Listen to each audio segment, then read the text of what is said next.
All right. What's up, everybody out here in the DJ interview land? My name is Harry the Big Dog, and this is the DJ interview.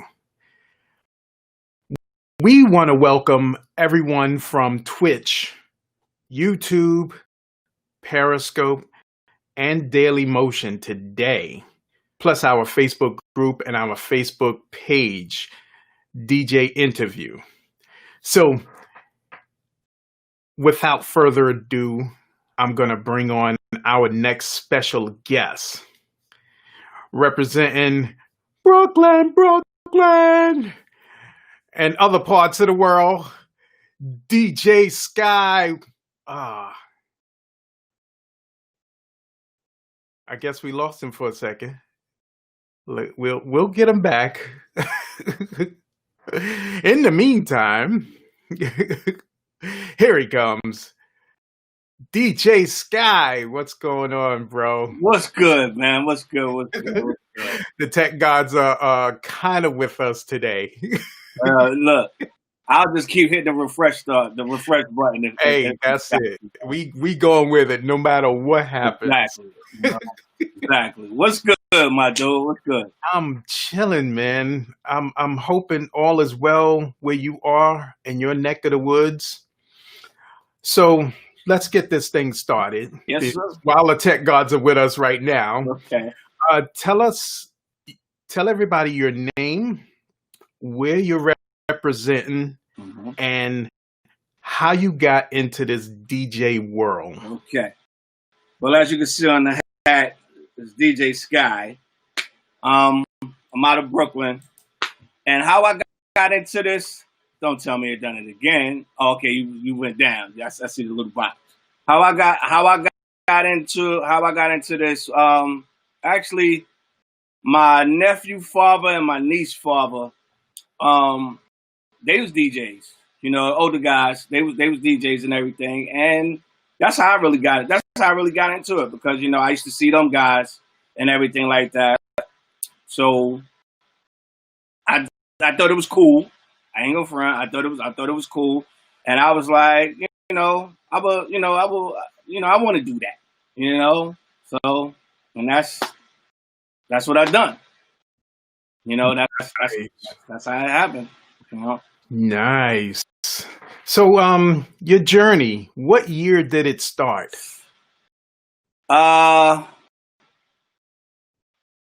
It started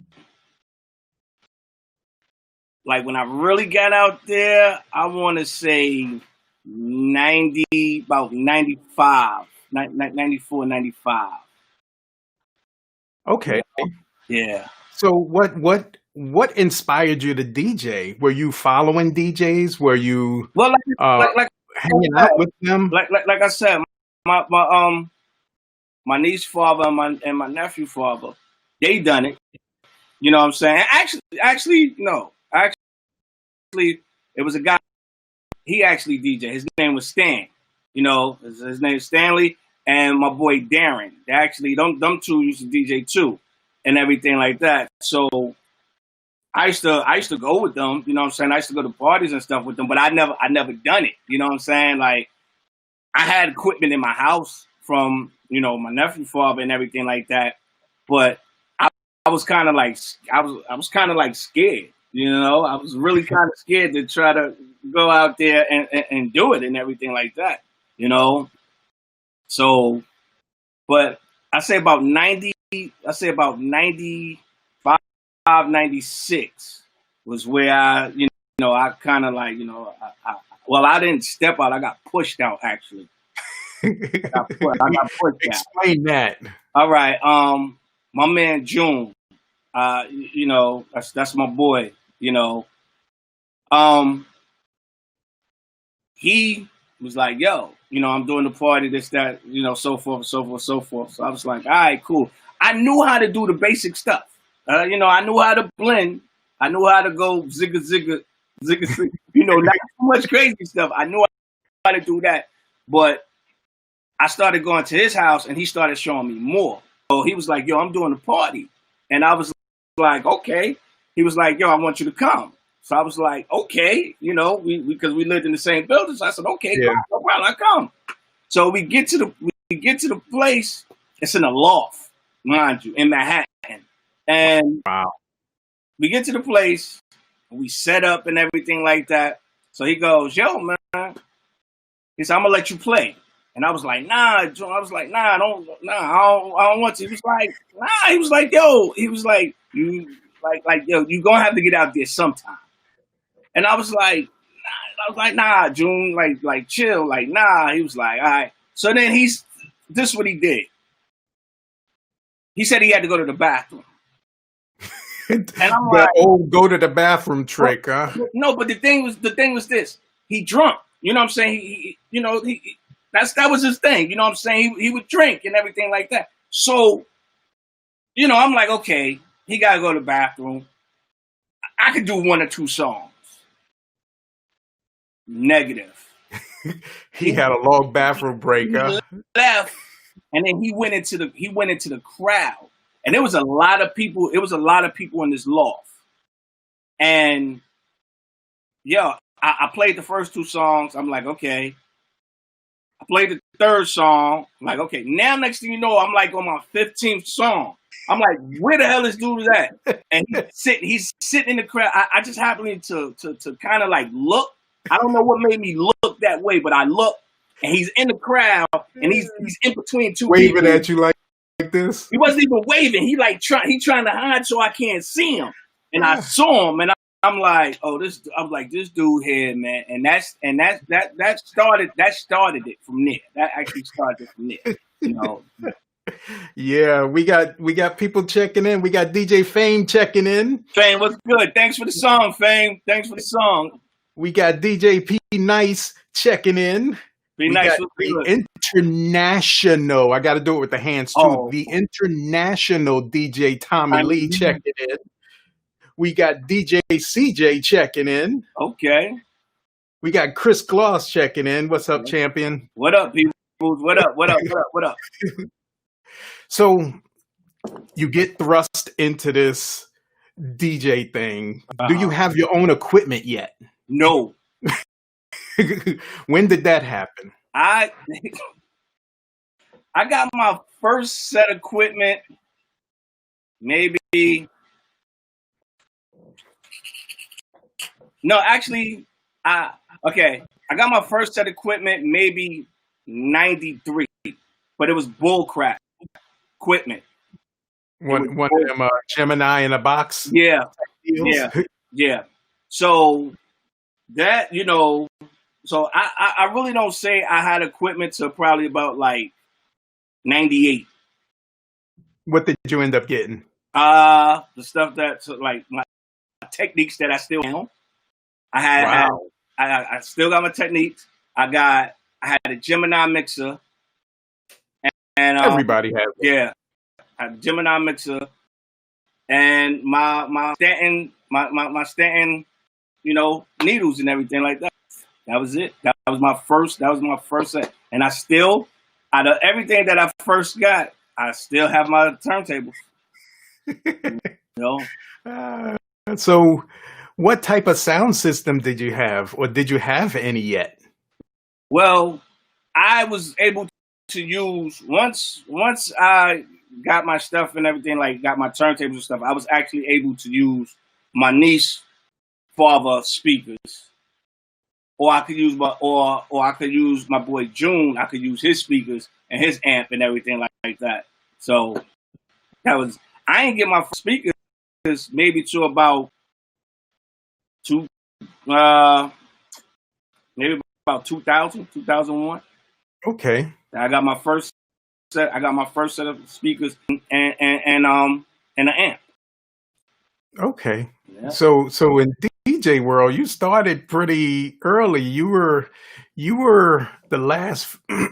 Excuse me. Woo. You were the last few years of vinyl. Yeah. Well, when you started. Yeah. I say. What? Because people started using CDs like what? Like probably. I'm thinking around the between the 99 and the 2001 Right, mark right, is right. when Like people started 2000. using. Like I thought about maybe about 2002, but I could say from like from like 90, 96, 97.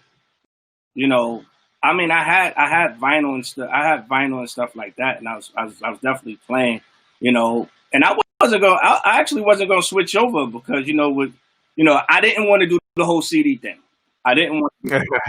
I did not. I was like, nope, nope. I'll go with vinyl. I'll go with vinyl. I'm glad Serato came along. I'm glad Serato came along. You know, which at first I really wasn't. I was skeptical on that too at first. You know, but the same dude June, he had Serato, him and this dude named V Smooth, and they showed me, and I was like, all right, I can rock with this. I can definitely rock with this. So, Oh, that's funny. So now you you got this vinyl. How did you start building up your record collection? Do you remember your first record that you brought? I don't remember my first record I bought, but I could tell you, June, the same dude again, June. He gave me 2 crates of records. Okay. He gave me 2 crates of records. As for the first song that I actually bought, I don't even know. I don't even know. And he started me off, and Tommy ended me. I would say that Tommy got me in the record pool, and I was like, yo, I'm so glad when I got in the record pool. You know, you have to say his full name. I'm sorry, international DJ Tommy Lee got me in the record pool, and I was so happy. You know, because once I got in that record pool, and then I got on the labels list and everything like that. I had like, oh my God, I had stuff just all over the place. You know. we got some comments in here saying DJ CJ, I think he got his CD stuff in 99. DJ Clientele is checking in. What's up, kid? What's good? So now you've been DJing. Take us through 95 to about 2000, 2001. Oh. What are you doing in that span? In that span, you already talked about your boy June. In that span, I was just like really starting to get my feet wet in clubs and that stuff. Doing house parties, doing clubs and everything like that. So through that span, that's what I was doing. Through that span, through house parties and making my way through clubs. Right. Mm-hmm. So I'm gonna show you something, and I want you to tell me when this happened. Oh God, Jesus Christ!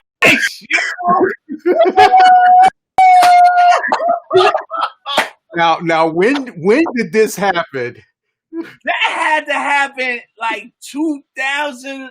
Oh, that was like that was like maybe 2002, 2003, if I'm not mistaken. Yo, here's the crazy thing.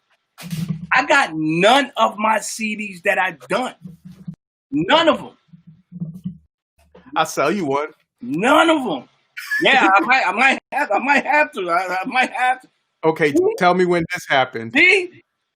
Oh, wow. Wow, yo.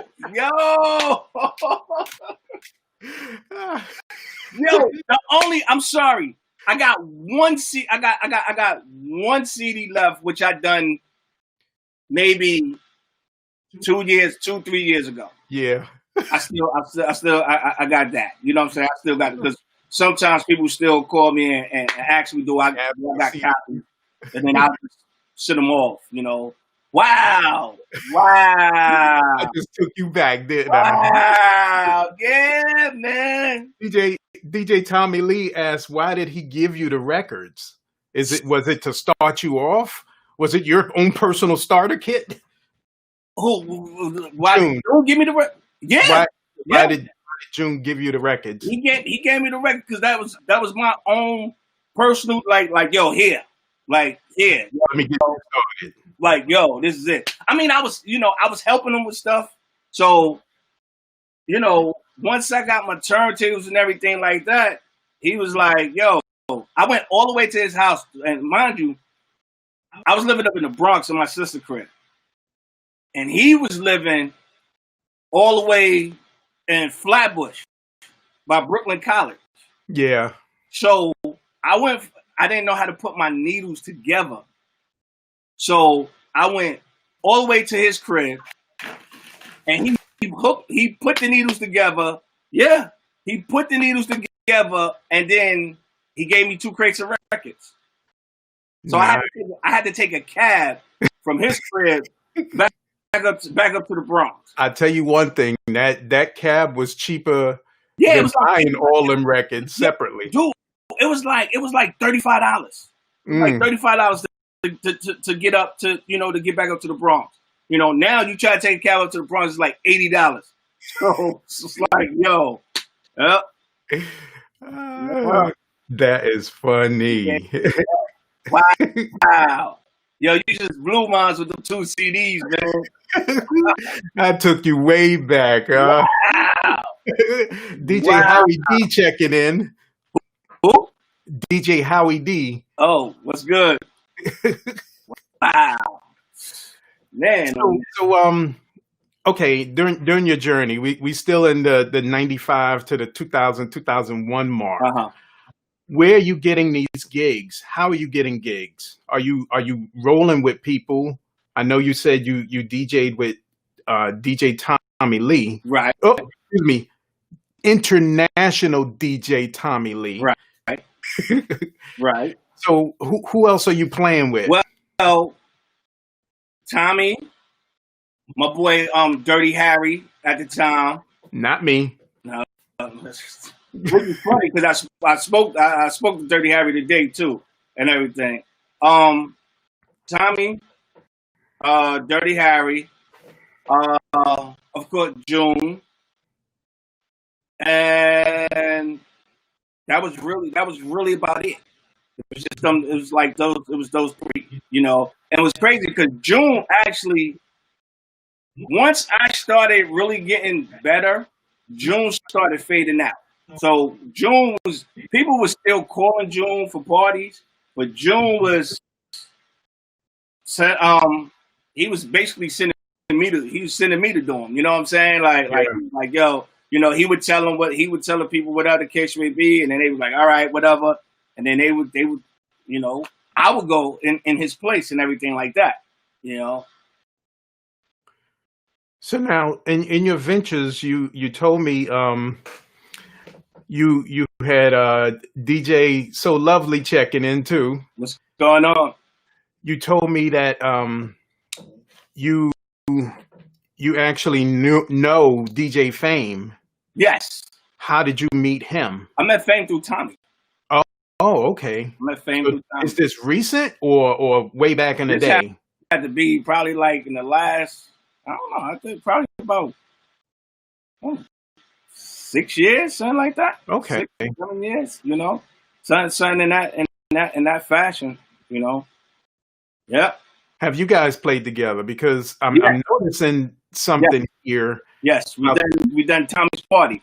Yeah, throughout these 23 interviews. Yeah, I'm noticing it's a small world. A lot of you guys know each other, but it's a big world too because some of you don't even know each other, and you're just in the next borough. Right. We done Tommy. I think it was Tommy. If I'm not mistaken, I think it was his 50th birthday party. It was me, Fame, Tommy, E. Kim, Red, and I think that was it. Yeah. Wow. So tell us a horror story during that time because you're still doing the vinyl right now. Okay. Tell us a good horror story. Horror story. One was I done my pop's party, Uh-huh. and it didn't go too well. It was so bad. It was so bad that my stepsister went out and got a radio and brought it inside.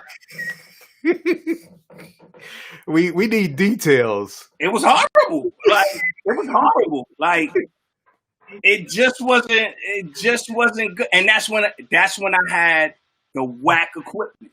Ah. When I had that. So like I your earlier stages. Yeah, that was the horrible. And this happened late. This happened later on. I think this was my number one most embarrassing joint. But this happened like later on. We opened up for Rick Ross upstate.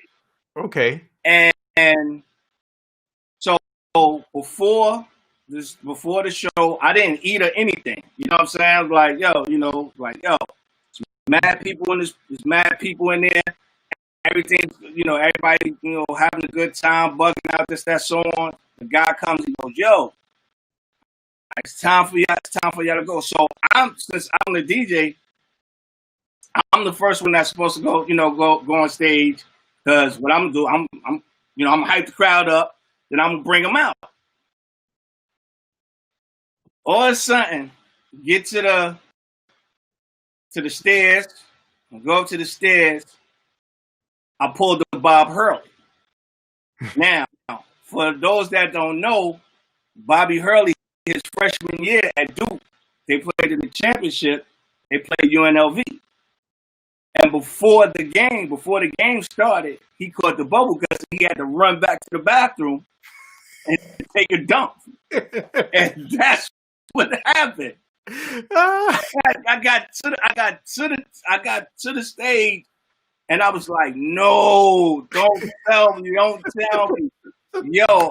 And it was like, it just started. And so I was like, "Yo, I got to go to the bathroom," and they was like, "What?" I was like, "Yo, I got to go to the bathroom." So I had to run back, and I'm not talking about like the back to the room was close. It wasn't close. Like it was some ways. I had to run back, and as I'm running back, I'm like, "Oh my God, oh my God, oh my God, oh my God." So I'm running back, and I happened to see a guy. I stopped him that worked in the place. I said, "Yo, I need a bathroom." I said, "I need a bathroom." And he it was this other room right there. He opened the room. I went in there. I tore that bathroom up. I came back out, and luckily, I don't know what happened, but for some reason, something happened, and we wasn't able to go right on, like right in there when I had to go to the bathroom. So that was kind of cool. Oh man, that was nice. Like, yo. And then when I came back, and it was like, "Yo, you good?" I was like, "Yeah." Come back like this. Yeah. Like I was gonna try. I'm telling you, and I didn't eat nothing or anything before, so I don't understand why my stomach was bothering me like that. But it was, and I mean, yo, I just let it out, boy. I was like, yo, so that was the most embarrassing, like, yo. And I never heard a story like that. Yo, you heard it first here on the DJ interview. They got on me about that so hard, man. I was like, yo, I bet you was joked for years. Oh man, they got me good. They got me good. At least for at least like maybe the next 3 to 4 shows, they got me. Then it was somebody else's turn, so I was cool after that. I was like, all right, cool. You know what I'm saying? Like, yo. Yeah, we got a question from DJ Clientele. He said, how did you maintain your CD game at its height for reproducing and selling? Well, I actually had a dude that would buy my masters. So he bought them.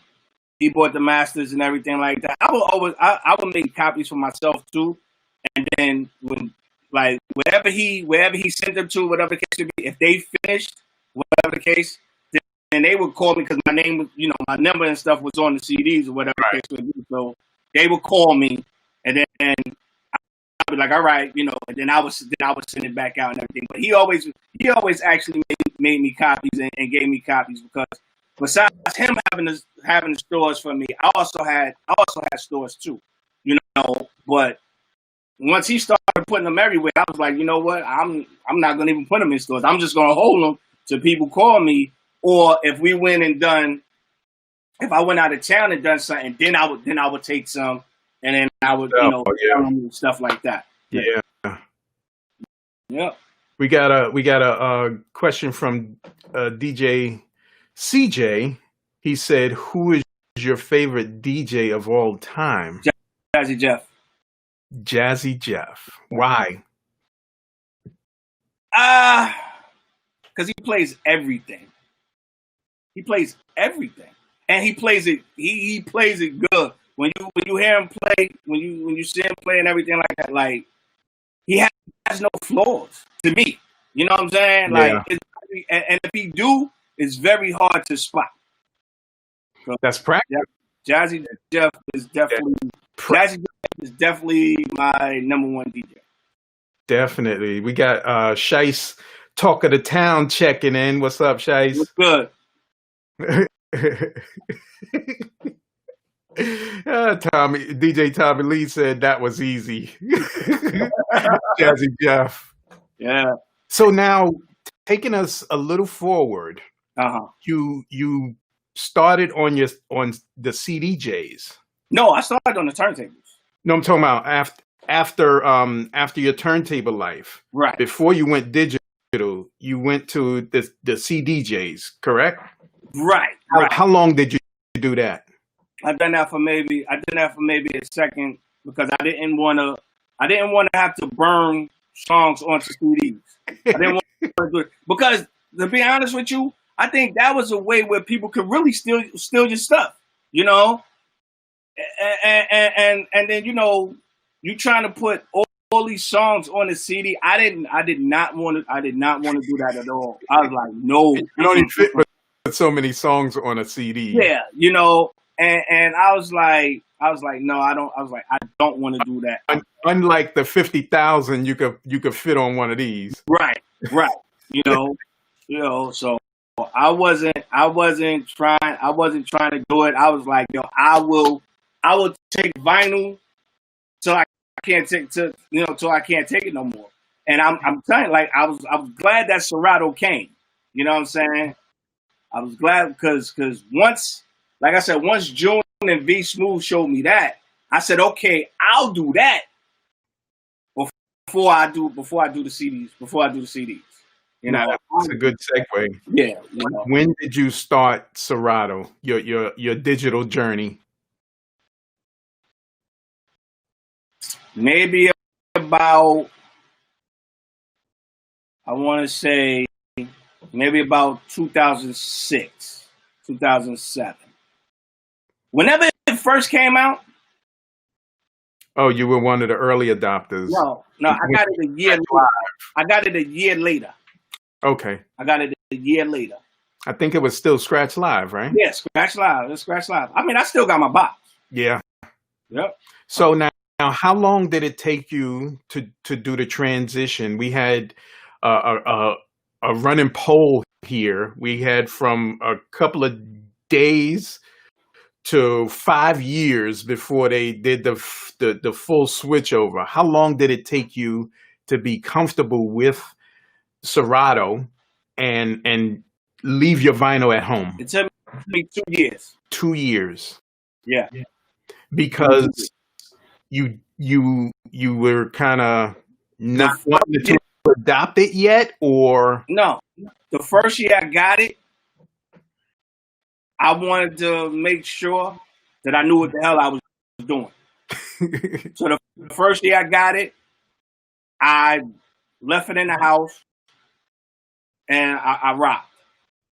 The second year was I started spot checking it. I started taking it at certain. I didn't take it to every. I didn't take it every place. You know what I'm saying? Like Yeah. I may have took it. I may have took it at a party Friday, but I may have a party Saturday. So then I went back to my vinyl on Saturday or whatever the case may be, and then that following year after that, that's when I said, all right, I'm good with it. I know, I know certain things now. Now I could take it, because also people was still having problems. Yeah. So I didn't want to be that guy, which I saw with my own two eyes. I didn't want to be that guy to have the Serato out there and Crash. I ain't bring my records or nothing like that. And next thing you know, it just go out and everything like that. Now you like, yo, you know what I'm saying? So, And that's a conversation to have too, or a training or something, a backup plan. yeah, I know we had DJ Lady D Wells, and she said she has a couple of different computers. She said like she had 6 of them. yeah. I got two. So you got 2 computers. You have a viable backup. Yeah, I got a valuable backup. Yeah. Now, what do you use to cross over?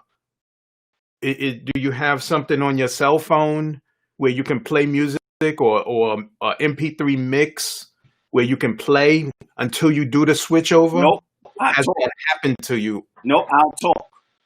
Oh, okay. I'll Good talk. transition. I'll talk. We'll say whatever the case may be, and then switch over. Bomb. That's it. I mean, thank God my computer has never went down on me and everything like that. Right. And so by the grace of God, hopefully it never will and everything. But I try my best, even before I go and do shows, whatever the case may be, make sure my stuff is running right. If I think something is wrong, if I think something is wrong, I'll go to the Mac store. You know what I'm saying? But now with the computers that I got, because they always trying to get you to upgrade. So I know people that they know how to fix these things and everything like that. So if anything, if I think something is wrong, I'll definitely reach out to them. Be like, yo, can you take a look? Whatever. We got a couple of questions here. DJ Clientele saying, what music do you prefer to play? Really doesn't matter. It really doesn't matter. I'm not gonna say that I'm good in all of it, but it doesn't matter. You know what I'm saying? Like I'll do hip hop, I'll do R&B, I'll do reggae, I'll do Spanish music. Like I'll even do gospel. He cleaned it up. He said, "Let me rephrase. Do you have a favorite genre?" Yeah, R&B. R&B. R&B. New school, old school? Around the 90s era. Okay. International DJ Tommy Lee said 2 years, really? Yep. DJ Clientele said he got 3 MacBooks, so he's triple. He's also saying, do you keep a backup of your music in case it crashes? Yeah, I do. Yeah, I do. DJ Cam is checking in. What's up, Cam? Okay, so now you got good enough with the Serato. Where are you between 2000? You said 2005, 2006 to the early 2010s. Where are you at now? Where you playing? 2010. Now, I'm heavy. I'm heavy into doing things and everything like that. And now I'm starting to do shows for people. Okay. I'm starting to Bully that used to be with D Block from the that was down with the Locks. He was under the Locks, I should say. Tragedy Gaddafi, Royal Flush, the Beat Nuts, um, you know, Large Professor. You know some cats. Yeah, yeah, yep. What was it like working with them? It's fun. It was fun. Yep. Like, the thing has happened where I done something for one person, and then they just started. It was a domino effect. So it went from here. It went from here, and it just took off. You Yeah. know, and it was good. It was definitely good. It was definitely good. You know. Now, do you work or do you do this DJ thing full time? For the last, to be honest, I want to say 7 to 8 years. This has been my work. Okay. So now, how are you maintaining getting gigs Uh-huh. when other people struggle? Oh, it's been a struggle. Though. Everything hasn't been peaches and cream, Oh, but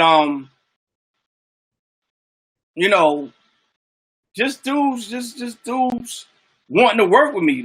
Like they like how I work.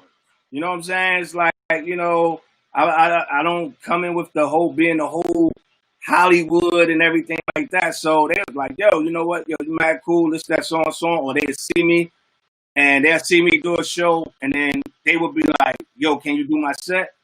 And then I would do their set. And then next thing you know, it's like, yo, can you rock with me here? Can you rock with me there? And I would be like, sure. Be like, no problem. We talk about the money situation, and then that be it. have You you know? have you been overseas No, doing the DJ thing? Okay. no, I haven't Is been. that something you want to do? That's something that I want to do, and it's been things put on the table, but due to certain situations, I can't. You know what I'm saying? I can't go. Right. You know what I'm saying? As of now, I can't go. Right. You know what I'm saying? But hopefully soon that will change. You know what I'm saying? Other things has opened up. So now that opened up, now this is the last part. And once I get this out the way and everything, then I could be able to go across seas. Yes. Wow. Because I talked to quite a few DJs, and this whole playing music, the DJ thing, it's taken them to big places, Yeah. way overseas, Yeah. to places you would have never thought you would go Listen, playing music. I had a chance to go to Paris, Amsterdam, Wow. and a couple I can't think of the other spots. It was on the table for me to go. But due to certain situations I just can't, which I was pissed. One time they had it set up for me where not only would I have been doing the shows, but I'd have been doing the after party. I'd have been across. I'd have been in Europe for like 10 days. Wow. Like 10 days. Out of those 10 days, I would have done like seven to eight after parties. Wow. Yep.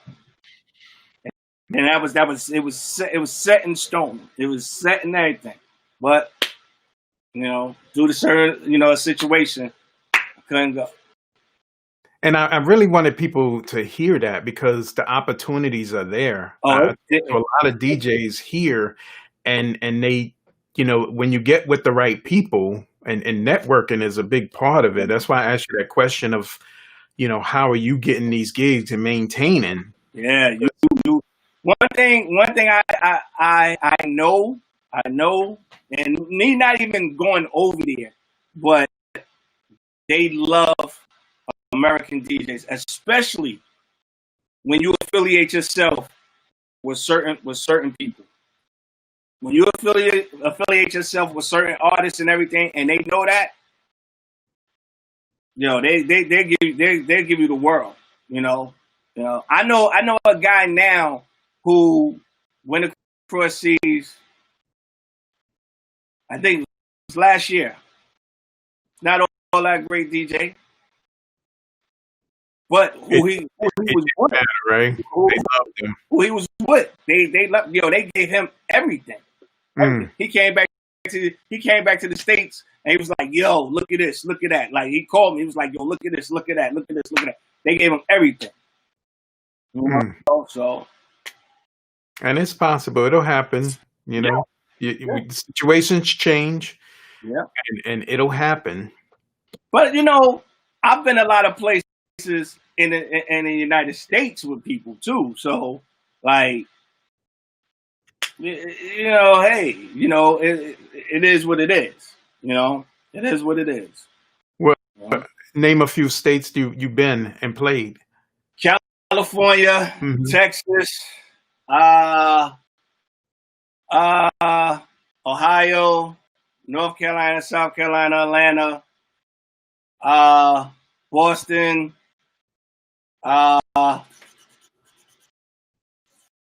California, Texas,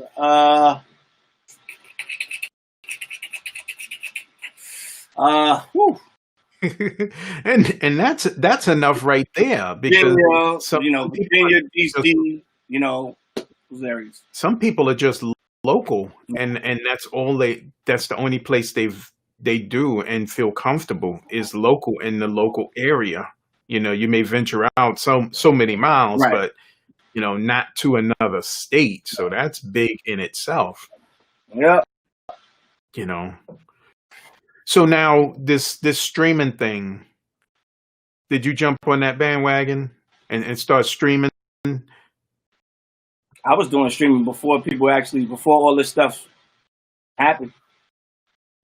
I actually, once this Corona thing came, I actually stopped. I stopped streaming because I knew everybody was going to do it.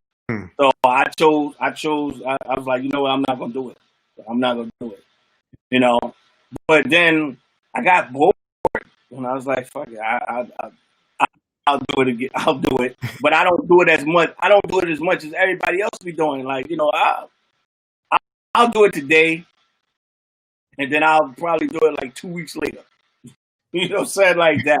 But if I really feel like, then I'll do it today. Then I'll do it tomorrow, and then that'll be it for probably like 2 weeks. What platform that you use? Instagram or Facebook. I used to. I tell you something. When I was really first doing it, I was using Periscope a lot. Okay. Because Periscope don't shut off. It don't shut you off or anything like that. So I was using Periscope. I do Periscope. Are you doing the Mixcloud or SoundCloud? Yeah, I do. I put up maybe like 3-4 mixes in Mixcloud.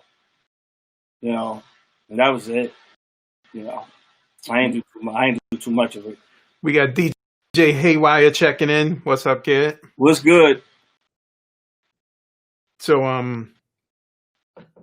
DJ Clientele, he's saying, when you went to the other states, what was your biggest challenge? Were you still doing vinyl when you went to those other states? A couple of times I was. A couple of times I was still using vinyl. Yeah, and it costed to get on the plane with them. Now, was that a challenge, because people understand the airports, and your baggage might not get there when you get there, or they may not get there at all. So, was that scary for you? Tommy can contest to this. That's what happened to this dude named Precise. Precise went on. His records didn't get there. I have to thank God that my records did make it. Yo, one thing about that, I ain't care about nothing else, just as long as my records get there. Right. You can lose my clothes. You know, like really, you can Because that's why you're there right, to play you know what the I'm saying? music. So Like if like it doesn't like make it, my you know. my thing was if you lose my clothes, I can always go out and buy me something else. You know what I'm saying? But if you lose my records, we have a problem there, Houston. You know what I'm saying? So I used to be like, and then what he had told me to do is send your records first. I think we lost him. He should click back on in a second. But we got some good questions. Oh, there he is. the tech gods are with us. He Right, just popped right back in. right. Don't As worry about it. Roll, keep rolling. as as I was saying, what somebody had me do was send my records first. Send them over there first. It was like, yo, send them, and then you send them to you find the hotel you're gonna be at and everything like that. Make sure they're there. Make sure they're there. And that's what I started doing. You know what I'm saying? Yeah. If I had to fly, but if I had to drive, then it'd be no problem. But if I had to fly, send it first, and because at the time when it was happening, my my ex, she worked where she worked at, so I used to let her send it through her job account. Mm. UPS and FedEx, you know what I'm saying? Yeah. And then, not for nothing, I wound up meeting a chick that worked FedEx. I mean, UPS. Yo, I need you. Hey, I need you. I need, and she done it. She done it. So Don't tell me that's all the girls you meet now. They work for FedEx. nah. Yes. I was just lucky. I was just lucky on that one, man. But that's what happened. Yeah. So now you telling you we had a conversation earlier and you was telling me you're into the producing side of it now. Yeah. Tell us a little bit about it. Well, I've been producing now maybe about, this is probably going like on my fourth year. Now is where I'm really actually starting to let people actually hear my stuff and everything like that. I had my MPC studio now maybe about 6 years. Somewhere that name, 5 or 6 years. Yeah. For a year and a half, I let it sit in the box. I didn't even touch like I touched it maybe once when I first got it, and then that second year I didn't touch it.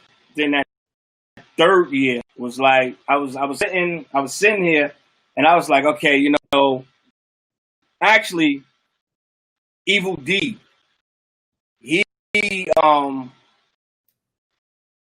got me into it because he asked me. I was over his house. I was doing a radio show at his house. So when it was over, he asked me. He said to me, he said, "Yo, you ever thought about producing?" And I said, "No, why?" He was like, making beats." I said, "No, why?" He said, don't you think you want to do it? Like, you can't DJ all your life." Yeah. So I'm like, why the hell I can't DJ all my life? Like Red Alerts? The guy's still doing it. You know what I'm saying? And then he was like, I mean, you can if that's what you want to do. He was like, yo, you can make beats and you could make money too. Yeah. I was like, yo, I don't know. And he was like, yo, let me show you something.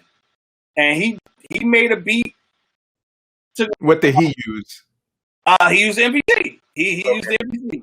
So he took him about 15 minutes. I kid you not. We sat right at his kitchen table, literally right at his kitchen table, and he done it, and he sent it off, and maybe about 20 minutes later, somebody hit him back, and he turned the computer to me, and he was like, "Look," and the person wrote, I'm not gonna say who it was because I know it was. The person was like, "Yo, I want it, yeah," and he was like, "Is it still the same price?" And he's like, and Evil D was like, "Yeah." So and I asked Evil D the price, and Evil D told me. And the next day, I went out and got me an MPC. I got me an MPC studio. That's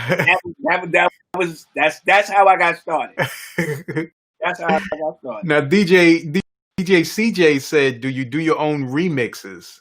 Yes, I do. Yes, I do. Yes. Yeah. That's funny. But here's the thing. Now, before I got my MPC, right? Yeah, mad people. Yo, I help you. I help you. Yo, when you get it, I got you. I got you. I got you. I got you. When I got it, nobody. Crickets. All the people that said they was gonna help me. Crickets. Nope. Yo, I'm busy. This, that, so and so on. So it's crazy because I did have. I'm not gonna front. I had 3 guys come over to show me. They showed me wrong.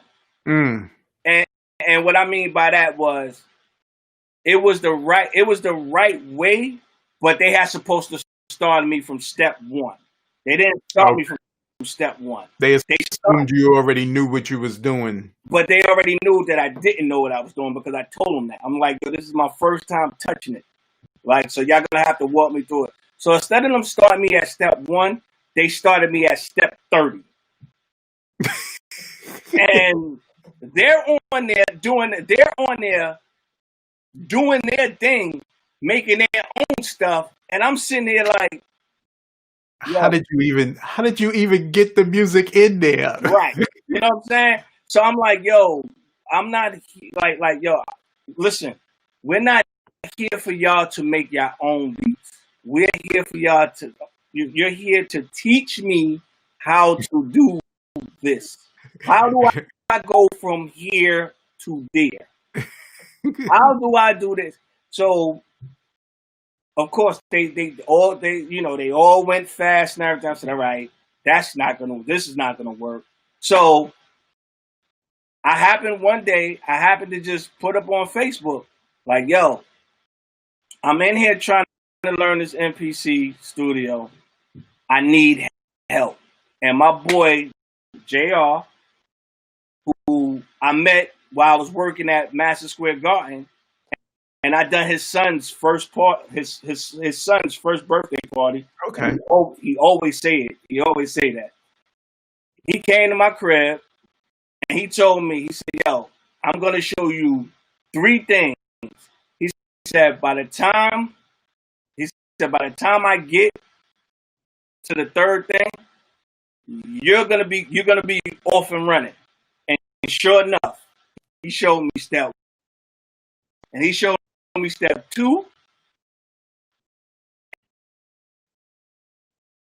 Yep, we lost him again. He will be back. Let me check the questions. DJ Clientele says he got one there, Kai, and overhead Ben. We got... You're back. Yep. Tech gods. Yep. So, I mean, but my man JR, he came and he showed me 3 steps. He showed me 2.5 steps. He ain't even get to the 3rd step. And you was like, I got it. Right. And I took off. I took off from there. And I always give him a shout out behind that. You know what I'm saying? Like, yo, because he has put me on and everything like that. But the other 3 guys, when they be like, yo, you got it? Yeah, I got it. Not because of y'all. You know what I'm saying? Not because of you. Okay, but I got it now. You know, so yeah, I think the producing is the next logical step for a DJ.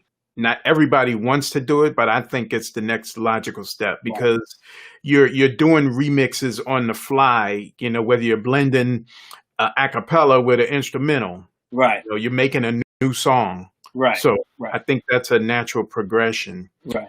So in saying that, what are you leaning towards, DJing or producing? I like DJing. I like DJing more because producing, like you really gotta have a heart and an ear for it.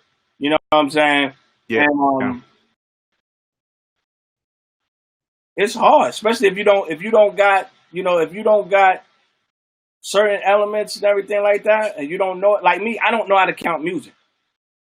You know, Okay. I don't know how to count music, so I go off of like, okay, what I do is I go back, I listen to certain producers, and I go, oh, okay, cool, and then I do my little thing and everything like that, you know, and it's like, yo, then I get it, and I'll be like, all right, cool, I'll be like, fine, no problem, and that's really it, you know what I'm saying? I try to, and I keep it simple. I don't try to, when I cook, I keep it real simple.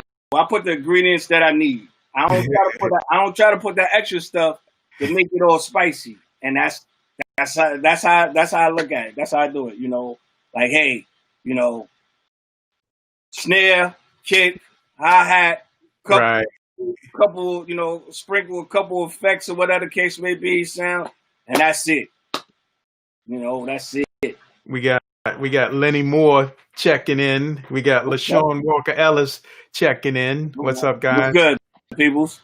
So where are you now? I'm about to ask my final question, but where are you now in terms of working? Because I know a lot of stuff's been shut down, and DJs are home, Right. but they're finding out they can do parties on Zoom and other different avenues. Where are you at right Well, now? I haven't done parties on Zoom and everything like that, But what I've been working on is doing beats and everything like that, and that's really about it. You know what I'm saying? Working on doing beats and trying to get everything at the end of hopefully by the end of this year, I will be dropping the EP. Okay. I'm trying to, As an artist or a producer? As a producer, it'll be DJ Sky feature, and then Gotcha. have certain cats on there and everything like that. So, that's my main thing right there. I mean, granted, there was shows that I supposed to done that has got canceled. I know a lot of people are shut down, and they've been talking about it. Right, weddings and weddings and shows. That and I know July 17th I supposed to be doing a party, but who knows if it's gonna happen or not. If the planet opens back up, right? You know what I'm saying. But if not, then like I won't cry and be like, oh my god, oh my god, oh my god. You know what I'm saying? But it's like it's just that's why I'm working on doing beats and everything, because this gives me a chance to do what I got to do for that. And then it also gives you a chance to get some sales too. Yeah. So parties done dried up for right now. Right, because just this. What's the day? Wednesday. It was Tuesday. Today, Tuesday. Okay, this was Saturday, I believe. Yes, Saturday. I actually got my first placement on somebody's album. You know what I'm saying? Nice. She actually won three beats and everything like that. So all right, you can be expecting some royalties in about 6 years? No, because I'm like she gonna pay me up front. You know what I'm saying? She gonna pay me up front. You know, she wants to do this. She wants to do this one album and everything, and then she said she wanna stop and everything. So I'm like, all right, cool. So we went to her crib, and you know we talked and everything. Then she knew I DJ'd. Yeah. She knew I DJ'd, but she didn't know I made beats. So when my boy told her, and then she was like, "What you got?" And I played it, and she was like, "Yeah, I want this, I want this, I want this." I said, "Okay." I said, "Well, it'll be this, this, and this." And she said, "All right, cool." I said, "All right, cool, no problem." So Nice. I really wanted to get that story out of you because, you as a DJ, there's other avenues you can go yeah, to make some money. yeah, It ain't got to be streaming and possibly get cut off and then possibly get your account shut down. right, right. You You know, know, there's other avenues. it's crazy because, like I said before, Evil D actually asked me. I done a show with Pete Rock one time. He had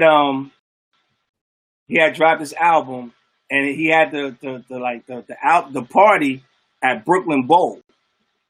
Okay. And this was before Sean Price died. So we in the green room is me, Pete Rock, Sean Price. What is this guy? For people who don't know, who is Sean Price? Sean Price is down. He used to be down with Duck Down.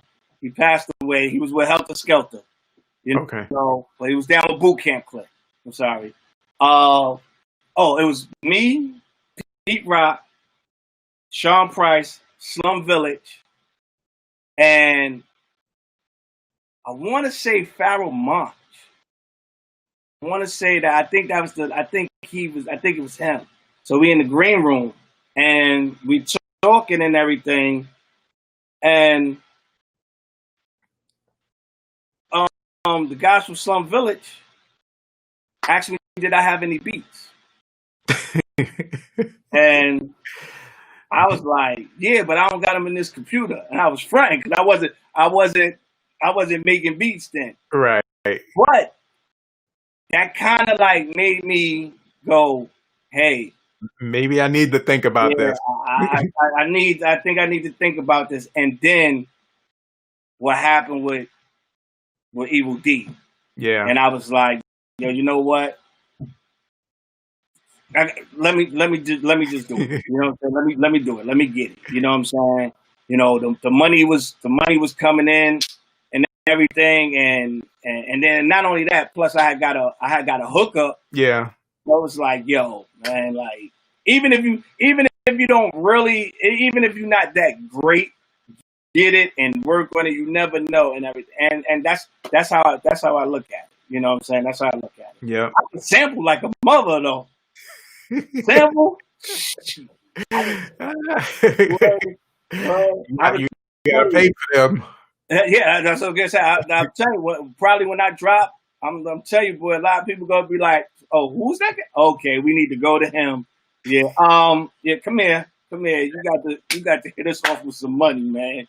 You got to do something, But hey, that's cool. Well, it is the top of the hour. Yeah, I'm gonna ask you my last official question. Okay. What advice would you give a new DJ coming to the business? They have no connections. They have nothing but a dollar and a dream. What would you tell that person? Humble yourself and listen. Humble yourself and listen. And don't be afraid to make contact, contact and everything like that. Like the only way you're gonna be able to get yourself up there is if you go out there and you do what you got to do. But remain humble. Remain humble and cool. You know, like because when people like you, I can take you a long way. Yeah. I can take you a long way. You know what I'm saying? Because people like me. Because people think I'm cool and I'm humble and everything like that. I got to work with the Beatnuts. I got to work with Smith and Wesson. I got to work with Royal Flush. I got to work with Mr. Cheeks. I got to work with these guys. You know what I'm saying? You know, and went on the road with them. You know, so when they see that, you know, it's like, yo, I could, I rock with this dude. You know what I'm saying? Like, yo, I really rock with him and everything. And yo, just stay on top of your craft. You know what I'm saying? Learn as much you can learn. And you know, that's really it. Don't be cocky. Don't act like when somebody tell you something, you know everything. Because there's always gonna be somebody out there that knows more than you. You know, to this day, you know, I'm still learning. I'm gonna tell you another story. Done a show at this spot called Blackthorn 31, which is out here. It's in Queens. Okay. So it was Royal Flush, Tragedy Gaddafi, and Capone and Noriega. Okay. Now, Trag gave me the track. He gave me one long track. But Trag, once he get going, once him and Flush get going, they like to skip songs then go back. You know what I'm saying? They don't keep it in that order. So I never tracked, I never marked the song. Right. So now when they wanted to skip the song, I ain't know where to go because it was one long track. But before then, Joe Fatal said to me, yo, mark it so you know where it's at. I said, yo, Fatal, man, get out of here. I got this. Get out of here. It was a disaster. It was a disaster, yo. And after that day, after it was over, I turned to Fatal. Said, yo, I'm sorry. And he was like, yo, don't worry about it. Like, yo, don't worry about it. And that, so, like, so you just gotta be humble and things of that nature, man. That's really, that's really it. That's what I tell a young guy. Be humble, listen, and get your network on. That's all to it. Yeah. Yep. Definitely. Thank you, bro. Thank you. Thanks for being here and sharing some of your story. I know you got way more, so we'll bring you back from time to time. Yeah, man. Yeah, this is a good thing, man. Like real talk, you like I said, a lot of times they don't, people don't interview the DJs. They interview the rappers, the producers. They even interview the bottle girls and the strippers. They don't think about the DJs, yo. They don't really think about the DJ. And I'm thinking about the DJ. We make the party. We make everything. Pretty much. It ain't gonna be. Look, it won't be no strip club if it ain't no DJ. Right. It won't be no regular parties if it ain't no DJ. It won't be no shows if it ain't a DJ. Come on. For sure. We make it go. So we should be getting more money than them. But of course that's not the case. On that note, invite somebody here who needs to hear these stories. Of course.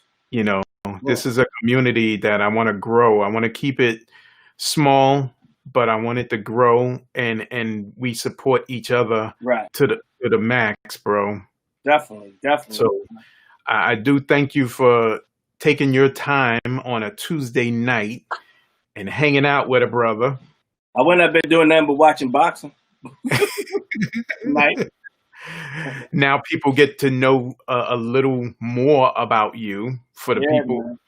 who know you already, and for the people who don't know you at all. Right. You know, Right. Right. Well, you can always reach out. yep. You can reach me here, or you can reach me on my Facebook, which is Sky Laney, or you can reach me on Instagram or Twitter, DJ Sky 7, and Twitch is DJ Sky _7, and Periscope is DJ Sky 7. So Roger that. all is all easy. It's all easy. You know? Roger that. I thank you, bro. Definitely. You have a good night and stay safe out there, right? Yep. Same to you too, man. And the rest of y'all, thanks for tuning in. And I see y'all when I see y'all. Peace. All right. All right. So thanks everyone for watching. Invites another DJ who needs to hear these stories or who wants to share their story. This one here, we're on the countdown. This is the last 7. This is the 23rd. We got until the 30th. We're going to do these interviews.